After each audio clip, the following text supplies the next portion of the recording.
श्राद्ध पक्ष में दो तरीके की समस्याएं और आती हैं। कुछ लोगों ने ये प्रश्न किया कि जब सूतक और पातक हो तो ऐसी स्थिति में क्या पूर्वजों के श्राद्ध हो सकते हैं अथवा नहीं हो सकते हैं। कुछ की शंका ये थी कि यदि अमावस्या से विसर्जनीय अमावस्या से पहले यदि किसी का निधन हो जाता है तो ऐसी स्थिति में क्या हो। तीसरी शंका ये थी कि यदि घर परिवार में अरष्टी ना हुई हो तब क्या किया जाए, बच्चे की छठी ना हुई हो तब क्या किया जाए। श्राद्ध मुख्य रूप से श्रद्धा का विषय है। श्रद्धा है तो श्राद्ध है। पितरों के निमित्त बहुत सारे विकल्प दिए गए हैं। यह कोई आवश्यक नहीं है कि पूरे विधि विधान के साथ जैसा आप करते रहे हैं तो आप सूतक पातक में भी इसी प्रकार करें। आइए कुछ विकल्पों पर बात करते हैं। मैं हूं आपके साथ सूर्यकांत द्विवेदी। श्राद्ध पक्ष में यदि अरष्टी हो गई है या गंगा जी पर सब आप कार्य कर चुके हैं, कर्मकांड कर चुके हैं, तब श्राद्ध करने में किसी प्रकार की कोई दिक्कत नहीं है। यदि अरष्टी नहीं हुई हो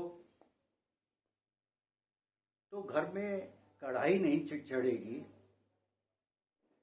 तब आप कच्चा श्राद्ध यानी फलों का, अनाज का, सब्जियों का, इसका श्राद्ध कर सकते हैं।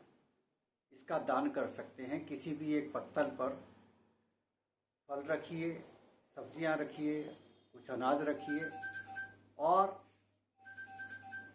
फिर वो सब चीजें जो हैं वो आप गाय को खिला दीजिए। तीसरी बात कि यदि ऐसी स्थिति हो, ऐसी परिस्थिति हो कि पितृ विसर्जन अमावस्या से पहले किसी का निधन हो जाए, तब क्या करें। अरष्टी नहीं हुई होगी तब श्राद्ध कर्म करें अथवा ना करें। तो ऐसी स्थिति में जब विषम परिस्थिति हो तो आप भावांजलि से काम चलाइए,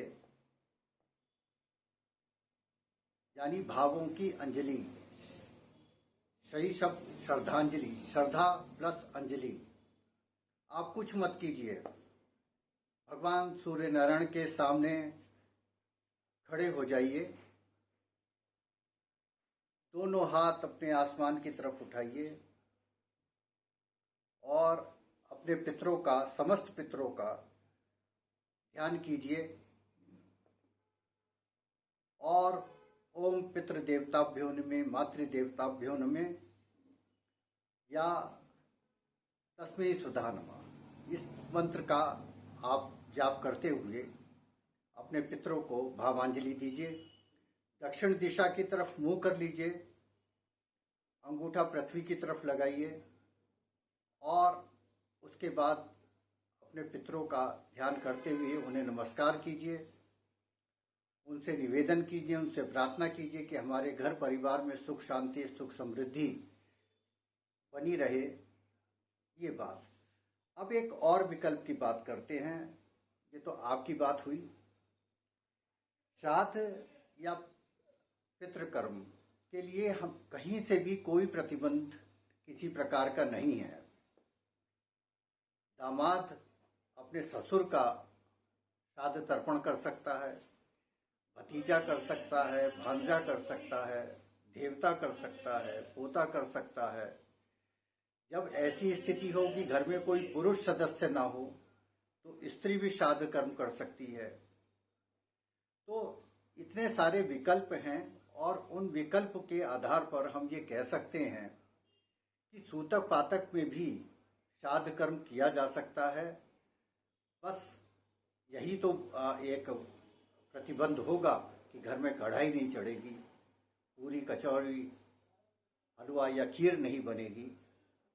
आप गाय को, क्योंकि उसमें हम ये मानते हैं कि गाय में 33 करोड़ देवी देवताओं का वास है और गाय जो है वो मोक्ष प्रदायिनी है, गंगा मोक्ष प्रदायिनी है। तो यहाँ इन दोनों जगहों पर आप अपना श्राद्ध कर्म कर सकते हैं। मैं समझता हूँ कि जो सूतक पातक की आपकी जो शंकाएं थी उसका समाधान हो गया होगा। मैंने वो स्थितियां भी बता दी जबरदस्ती नहीं हुई हो, और वो स्थिति भी बता दी जबरदस्ती हुई हो। तो कैसे कर सकते हैं?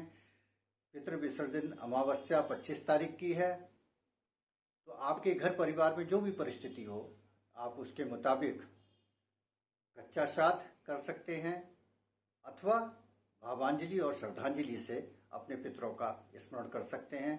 यदि आपको हमारी बात पसंद आ रही है तो कृपया लाइक कीजिए, शेयर कीजिए और सब्सक्राइब कीजिए। बहुत बहुत नमस्कार, प्रणाम।